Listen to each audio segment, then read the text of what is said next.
90 రోజుల కోర్సు పూర్తి చేస్తే చాలు 100% ప్లేస్మెంట్ సపోర్ట్ తో సాఫ్ట్వేర్ జాబ్ మీ సొంతం. వెంటనే కోడ్ జ్ఞాన్ డెస్టినేషన్ ని సంప్రదించండి. Welcome to Suman TV. నేను మీ సుమన్ టీవీ నాగ్. ఆడపిల్లలు ప్రతి ఒక్కరూ తప్పకుండా చూడాల్సినటువంటి వీడియో. స్త్రీధనం అంటే ఏంటి? లీగల్గా మనం చూసుకుంటే మనకుండేటువంటి రైట్స్ ప్రకారము వాటి మీద ఎవరెవరికి హక్కులు ఉంటాయి అండ్ దాన్ని ఏ విధంగా మనం పొందవచ్చు, వాటికి సంబంధించినటువంటి వాటిలో కీలక అప్డేట్స్ ఏ విధంగా ఉన్నాయి ప్రస్తుతం వరకు అనేది అకార్డింగ్ టు లీగల్ ఫార్మేట్ ఏ విధంగా ఉంటుంది అనేది ఈరోజు మనతో పాటు హైకోర్టు అడ్వకేట్ అలాగే రవీంద్రనాథ్ గారు ఉన్నారు. అది వారి మాట్లాడి తెలుసుకుందాం. Hello sir. హాయ్ అండి నాగరాజ్ గారు. సార్, స్త్రీధనం అంటే ఏంటి? ఆడపిల్లలకి అది ఏ రకంగా సెక్యూర్డ్ డిపాజిట్గా ఉంటుందంటారు? అట్ ద సేమ్ టైం ఆ స్త్రీధనం మీద ఎవరెవరికి ఏ ఏ విధంగా హక్కులు ఉంటాయి అండ్ ఎస్పెషల్లీ ఆడపిల్లలకి ఇచ్చినటువంటి ఆ స్త్రీధనంలో జనరల్గా వీళ్ళు ఏ విధంగా యూటిలైజ్ చేసుకుంటే బాగుంటుంది? నాగరాజ్ గారు, స్త్రీధనం లేదా పసుపు కుంకుమల ఆస్తి అంటారు. అంటే వివాహ సమయంలో కానీ వివాహం తర్వాత కానీ ఆడపిల్లలకి పెళ్లి సమయంలో తల్లిదండ్రుల నుంచి కానీ మేనమామ దగ్గర నుంచి కానీ అన్నదమ్ముల నుంచి దగ్గర కానీ లేకపోతే ఇతరత్ర బంధువుల దగ్గర నుంచి కానీ ఏదైనా ప్రాపర్టీ రూపంలో కావచ్చు, నగదు రూపంలో కావచ్చు, బంగారం రూపంలో కావచ్చు, లేదా షేర్లు, బాండ్లు, రకరకాల సోర్సెస్ ద్వారా వచ్చినటువంటి ఏదైతే ఉంటుందో దానిని స్త్రీధనం లేదా పసుపు కుంకుమల ఆస్తి అంటారు. అంటే వివాహ సమయంలో ఇవ్వచ్చు, లేదా వివాహం తర్వాత కూడా కావచ్చు. రిసెప్షన్ చేసుకునే సందర్భంలో ఒక్కోసారి రిసెప్షన్ చేస్తారు. అక్కడ రిసెప్షన్ ఇద్దరు నిలబడేటప్పుడు బంధువులందరూ కూడా గిఫ్ట్లు ఇస్తూ వెళ్తుంటారు. ఆ అమ్మాయి చేతిలో గిఫ్ట్ అంటే అమ్మాయి యొక్క ఫ్రెండ్స్ కనుక వచ్చి ఆ అమ్మాయి చేతిలో గిఫ్ట్లు పెట్టి వెళ్తుంటారు. అబ్బాయి కొంతమంది తెలిసిన వాళ్ళు అబ్బాయి చేతిలో గిఫ్ట్ పెట్టి వెళ్తారు. కొన్ని సందర్భాల్లో పెళ్లి తంతు సమయంలో కూడా ఆడపిల్లలకి చదివింపులు చేస్తారు. అంటే అబ్బాయికి చదివింపులు చేస్తారు.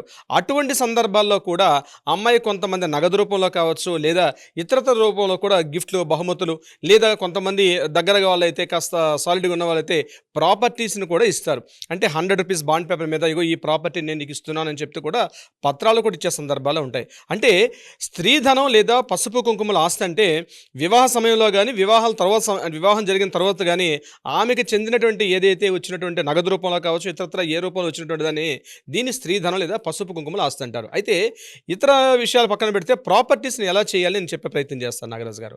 ఆమెకి ఈ రకంగా ప్రాపర్టీ కానీ నగదు రూపంలో కానీ వచ్చినట్టయితే వాటిని ఎలా డిసైడ్ చేస్తారు? ఇక్కడ దీనికి పర్టికులర్గా అంటే 1932 ఉమెన్స్ ప్రొటెక్షన్ యాక్ట్ అని ఒక యాక్ట్ ఉంది. అందులో క్లియర్గా దీనికి సంబంధించి చెప్పడం కూడా జరిగింది. అలాగే హిందూ వారసత్వ చట్టం, హిందూ సెక్షన్ యాక్ట్ అంటారు 1956, దానిలో కూడా దీనికి సంబంధించి చెప్పడం జరిగింది. అలాగే హిందూ వివాహ చట్టం 1955, దాంట్లో కూడా దీనికి సంబంధించి సెక్షన్ 18, సెక్షన్ 13 సెక్షన్ 18 వరకు ఉన్నటువంటి సెక్షన్స్ అన్నీ కూడా క్లియర్గా దీని గురించి మెన్షన్ చేయడం జరిగింది. అంటే ఆడపిల్లకి ఏ రూపంలో వచ్చిన ప్రాపర్టీ అయినా దానికి సంబంధించిన పూర్తి హక్కు ఆమెది మాత్రమే చెందుతుంది. దీని మీద అత్తమామలకు కానీ అన్నదమ్ములకు కానీ ఇతరత్ర ఏ రూపంలో కూడా వచ్చే వాటి మీద అధికారం అయితే లేదు. ఇక్కడ ఈ టాపిక్ చేసి మళ్ళీ వెనక్కి వెళ్ళే ప్రయత్నం చేస్తాను. ఆడపిల్లలకు ఆస్తి ఎన్ని రకాలుగా వస్తుంది అది కూడా మనం తెలుసుకుందాం. ఆడపిల్లలకు ఆస్తి 4 రకాలుగా వస్తుంది. ఒకటి ఇప్పుడు మనం చెప్పుకున్న స్త్రీధన రూపంలో వస్తుంది. ఒకటి వాళ్ళ పేరెంట్స్ నుంచి, అంటే వారసత్వంగా ఆమెకు వస్తున్న ఆస్తి ప్రకారంగా కూడా ఆమెకు వచ్చే హక్కు ఉంటుంది. రెండోది భర్త తరపు నుంచి వచ్చేటువంటి ప్రాపర్టీ, అంటే భర్త సెల్ఫ్ గెయిన్డ్ ప్రాపర్టీ, అంటే తన సొంతంగా సంపాదించుకున్న ఆస్తి, దాని మీద కూడా ఆమెకు హక్కు వచ్చే అవకాశం ఉంటుంది. అదేవిధంగా భర్త యొక్క పూర్వీకుల నుంచి, అంటే భర్త యొక్క తండ్రి మామగారి తరపున వచ్చే ప్రాపర్టీ కూడా. ఇట్లా 4 రకాలుగా ఆమెకు ఆస్తి వస్తుంది. 4 రూపంలో మాత్రమే ఒక మహిళకు ప్రాపర్టీ వచ్చే అవకాశం ఉంటుంది. అందులో ఈ యొక్క మిగిలిన ప్రాపర్టీస్కి వారసత్వాలు, హక్కులు, మిగిలిన అవకాశాలు ఉంటాయి. కానీ స్త్రీధన రూపంగా ఏమైతే ఆమెకు ప్రాపర్టీ వస్తుందో దాని మీద పూర్తి హక్కు ఆమెకు మాత్రమే చెందుతుంది. డౌరీ ప్రొటెక్షన్ యాక్ట్ 1961లో ఉంటుంది. అంటే ఆడపిల్లలకి డౌరీ ప్రొటెక్షన్కి సంబంధించి కూడా ఉంటుంది. అంటే ఇక్కడ ప్రాపర్టీని బలవంతంగా తీసుకున్నట్లయితే అమ్మాయి తరపు నుంచి కానీ వాళ్ళ యొక్క బంధువులు, అంటే అమ్మాయి తరపు యొక్క ఫాదర్ మదర్ నుంచి కూడా ఒక ప్రాపర్టీ తీసుకుంటారు. అబ్బాయి వాళ్ళు రాయించుకొని ఏదో తంతు చూపించాలని చెప్పి అమ్మాయి పేరు మీద ఇస్తున్నట్టుగా చూపిస్తారు ఆ యొక్క వివాహ సమయంలో కూడా. సో DP యాక్ట్ కూడా క్లియర్గా చెప్తుంది. ఇందులో కూడా అమ్మాయికి సంబంధించిన స్త్రీధనం ఏదైతే ఉందో దీని మీద కూడా హక్కు పూర్తిగా ఆమెకు మాత్రమే చెందుతుంది. దీన్ని లీగల్ ప్రొటెక్షన్ చేసుకోవాల్సిన అవసరం ఉంది. అంటే ఒక స్త్రీధన రూపంగా ఆమెకు ప్రాపర్టీ వస్తే ఆ ప్రాపర్టీని యాస్టీజ్గా ఇమీడియట్గా రిజిస్ట్రేషన్ చేసుకోవాలి. ఆ ప్రాపర్టీని ఆమె ఎవరి రూపకంగా వస్తుందని సేల్ డీడ్ చేసుకోవాలి.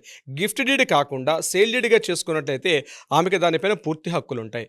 బ్రతికున్న సందర్భంలో ఈ యొక్క ప్రాపర్టీ మీద సోదరులు కానీ లేకపోతే భర్త తరపు బంధువులు కానీ, భర్త కానీ, లేదా మేనమామలు కానీ, లేదా మామగారు కానీ ఎవరు కూడా ఈ ప్రాపర్టీ మీద ఎటువంటిది వేసే అవకాశం లేదు. దీనికి సైటేషన్ సుప్రీంకోర్టు ఒక తీర్పు మీద కూడా ప్రతిభారాణి వర్సెస్ సూరజ్ కుమార్ అని చెప్పి అతని మీద ఈ చెప్పిన జడ్జిమెంట్లో క్లియర్గా చెప్పారు. ఈ ప్రాపర్టీ మీద ఆమెకు పూర్తి హక్కు ఉంటుంది, దీని మీద ఎవరికి కూడా హక్కు లేదు.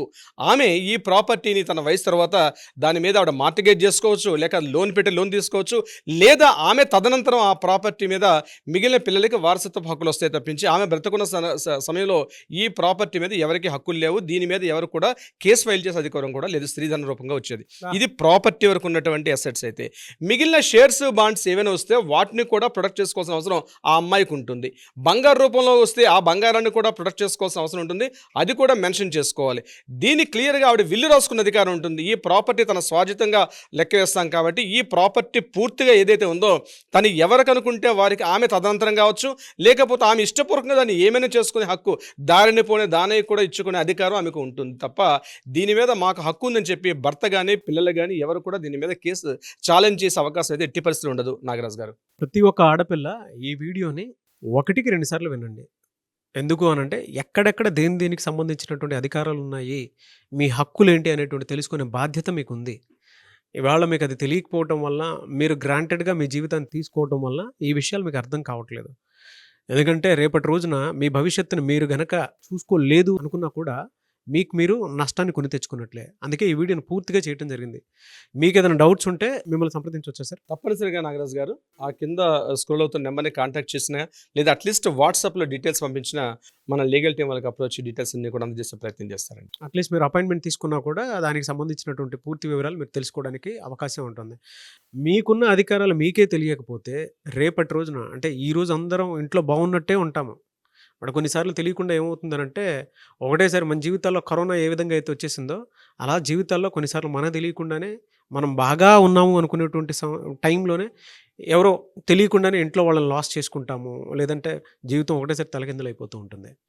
ఆ పరిస్థితి అక్కడి వరకు తెచ్చుకోవద్దు. ఏదైనా పద్ధతిగా ఉండాలి అనుకున్నప్పుడు మాత్రం, జాగ్రత్త పడాలి అనుకున్నప్పుడు జీవితానికి సంబంధించి ఎన్ని జాగ్రత్తలు తీసుకున్నా పర్లేదు.